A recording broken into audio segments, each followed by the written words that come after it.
reproductive system consists of ovary, oviduct, and common genital chamber. Now we will discuss these organ one by one. Ovary. Andashay.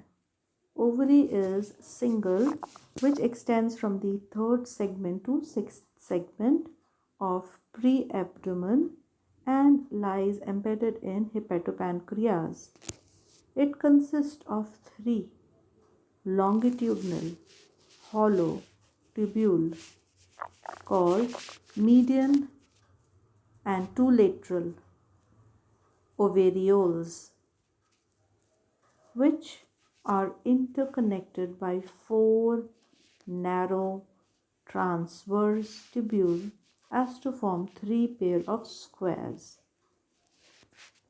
just as it was in testis.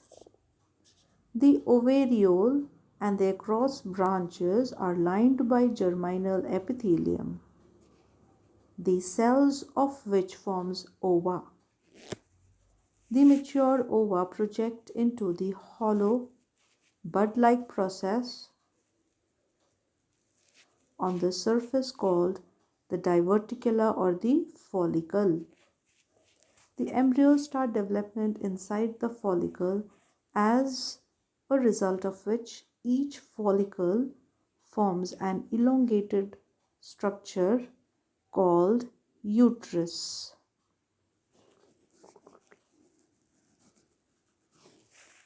The uterus is differentiated into a proximal wider region or embryonic chamber and a distal narrow appendix terminating into an enlarged tip called the head of the appendix. Thus, in a mature fertilized female, several such uteri are seen emerging from each longitudinal and transverse tubule of the ovary.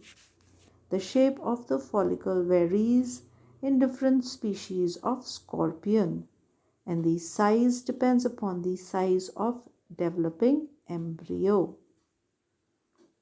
The follicles are fusiform in Palaeolus and spherical in Boethus. Boethus is another type of scorpion. तो हम अंडाशय की बात कर रहे थे. बिच्छू में केवल एक ही अंडाशय पाया जाता है और यह अंडाशय उदर पूर्वी भाग में उसी स्थान पर स्थित है जहाँ पर बिच्छू में वृषण पाए जाते हैं, यानी तीसरे खंड से लेकर छठे खंड तक ये फैले हुए रहते हैं. अंडाशय तीन लंबी नलिकाओं का बना होता है जिसे ओवेरियोल कहते हैं. इनमें से एक मध्य रेखा में स्थित होता है जिसे मध्यवर्ती ओवेरियोल या अंडाशयक कहा जाता है. यह अपेक्षाकृत छोटा होता है. शेष दो अंडाशयक यानी ओवेरियोल मीडियन ओवेरियोल के पार्श्व में स्थित होते हैं. ये लंबे होते हैं. तीनों अंडाशयक यानी ओवेरियोल परस्पर चार अनुप्रस्थ संयोजनियों द्वारा जुड़े हुए होते हैं. 4 ट्रांसवर्स कनेक्टिव्स. तीनों अंडाशयकों तथा अनुप्रस्थ संयोजनियों भीतर से जननिक उपकला द्वारा अस्तरित होती हैं. ये जो तीन ओवेरियोल्स हैं और इनकी जो ट्रांसवर्स कनेक्शंस हैं, इनमें इनकी जो लाइनिंग है, ये लाइनिंग जर्माइनल एपिथेलियम द्वारा होती है और ये जर्माइनल एपिथेलियम oogenesis के लिए जो जर्म सेल्स हैं वो प्रोवाइड करते हैं. यहाँ अंडाजनन की क्रिया द्वारा अंडों का निर्माण होता है. अंडाशय में 3 वर्गाकार क्षेत्र पाए जाते हैं. जिस प्रकार से टेस्टिस में 3 वर्गाकार क्षेत्र स्क्वायर शेप्ड रीजन जो कि ट्रांसवर्स कनेक्शन की वजह से बने थे.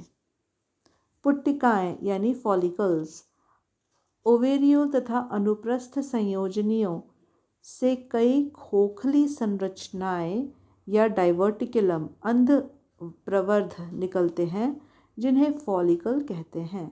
अलग अलग जाति के बिच्छू में इन फॉलिकल की संरचना भिन्न भिन्न होती है।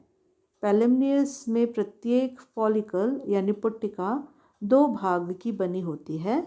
पुट्टिका का प्रारंभिक भाग फूला हुआ होता है जिसे बेस कहते हैं तथा दूसरा भाग नैरो होता है जिसे अपेंडिक्स कहते हैं। अपेंडिक्स का स्वतंत्र सिरा फूला हुआ होता है जिसे सिर कहा जाता है। बुथस में ये पुट्टिकाएं प्रारंभ से अंत तक गोल होती हैं।